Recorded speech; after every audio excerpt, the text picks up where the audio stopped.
Welcome, friends. We're back talking Doctor Who Season 1 in this whole refangled renumbering system we've got going on for D+.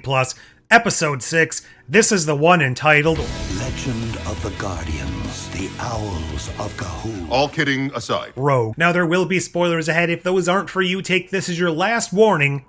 Let's crack into the show. I do want to keep this one fairly short and simple, as there's been a lot of discourse already evolving around this episode, and I know I'm already a bit late, so let's start this off with a discussion of the episode overall, the characters and the story and all that stuff. I have to say, it felt very average and middle of the road, and by saying that, I know it sounds like it's a bad thing or an insult or a dig at the episode.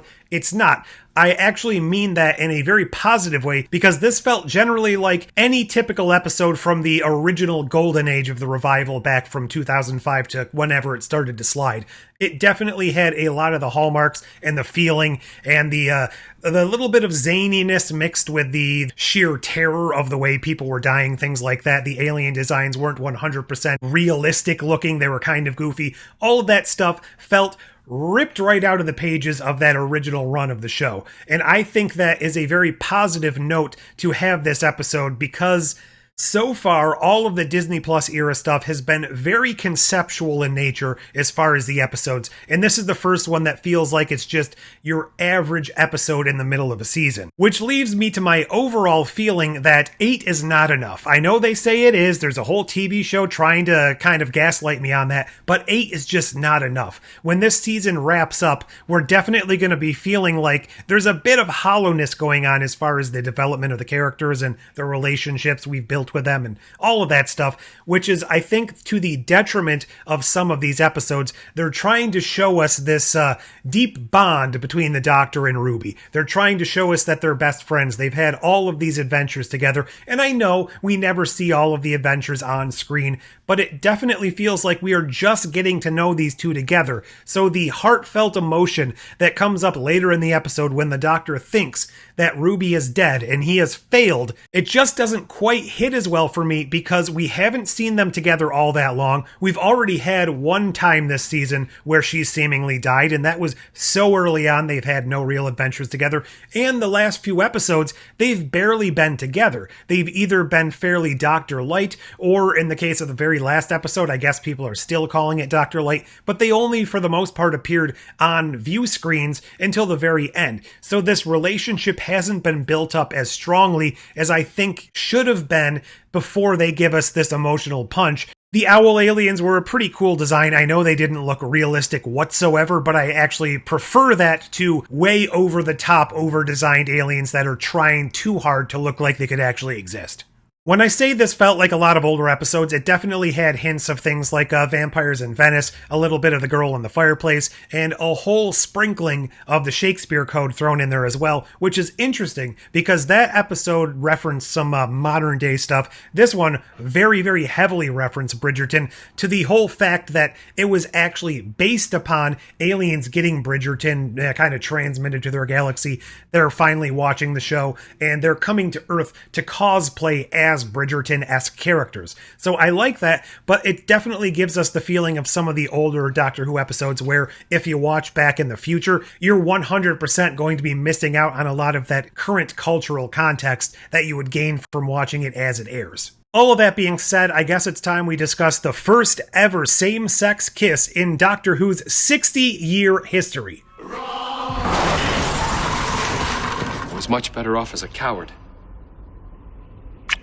I say that somewhat facetiously because obviously the situations were much different, but this isn't the first time it's occurred. In this situation, the Doctor and Rogue both kind of had mutual romantic feelings for each other, even though by the end of it we were shown that Rogue was doing it in order to kind of trick the Doctor, get the technology back so he could sacrifice himself instead of Ruby, but there was 100% a mutual attraction here. So either way, this is a fairly big moment in Doctor Who history. To me, it worked for the story. It kind of leaves the door open for the Rogue search that's going to happen in the future and for the Doctor to have some sort of quest to go on or some lingering feelings, because remember, he just came off this whole realization and this whole healing journey that he had when he kind of broke away from David Tennant. So this is the first time we've really had some new trauma heaped upon the Doctor. Obviously, we had a little bit when he thought Ruby died, so we're now adding new wrinkles into this freshly healed Doctor's life. So that's probably going to lead to some interesting things down the line, at least I hope so, but that remains to be seen, and I definitely hope this isn't a dangling plot thread, because it definitely feels like it may be playing into the multiverse effect that's going on right now. And why do I say that? Well, there are some sort of hints and implications that we're dealing with a multiverse right now, and not all of the stories we're watching are taking place in the same universe. It's not always the same versions of the characters we're seeing, and I know it's been speculated out there that each and every episode is a different event from a different universe. I don't think that's the case, outside of the obvious 173 yards where Ruby was dealing with a branch timeline or a time loop that's outside of our normal flow of time, but it feels like there's something else going on, and we see that in the next episode trailer. I'll touch on that in a little bit. And we also get in this episode that the Doctor has had more faces, more regenerations than we know. Obviously, this has been a thing that's blown wide open with the Fugitive Doctor and the Timeless Child and all that stuff. But we got to see in this very ugly version of all of the Doctor's faces where they're kind of showing in hologram. I don't hate the scene, but I don't know what it is. All of them look kind of the worst possible versions of themselves. Maybe it's because it looks like they lopped off the back of all of their heads. It just doesn't sit right with me. Be that as it may, the big story here is we got to see Richard E. Grant as some sort of incarnation of the Doctor. We don't know specifically if this is supposed to be the alternate 9th Doctor that he played before the show was revived. I have to imagine it might be implying that. If that's the case, this could have to do with multiverses and the bi-generation thing, because we know RTD has said out there, oh, every Doctor always forever has bi-generated, so there's always a version of the Doctor that we know, like the 4th Doctor, still out there traveling. There's always going to be 2 versions at every regeneration. Could there possibly be more than 2 versions for each regeneration? Could the Doctor have splintered timelines where he originally regenerated from the 8th Doctor into the War Doctor, but there's also an alternate universe out there where he regenerated into the Richard E. Grant version, and somehow, because of the zany breakdown in the laws of reality, all of these are coalescing into the same place? I don't know. I'm kind of just wildly speculating right now, but it seems like they're playing into more than one universe, more than one possible outcome, and I have to imagine that was added in there because of something along those lines. It would have been nice if they threw like Peter Cushing or something in there, but, you know, that's still possible down the line. So coming into the end of the episode, the last thing I wanted to talk about is we get to see Loque Twist of Borg. This is kind of curious and fascinating to me, and I am 100% certain I'm reading way too much into it, but they went out of their way to make this kind of creepy cybernetic version of Susan Twist as what looks almost identical to a Borg, just kind of thrown through a filter so it's not the same thing.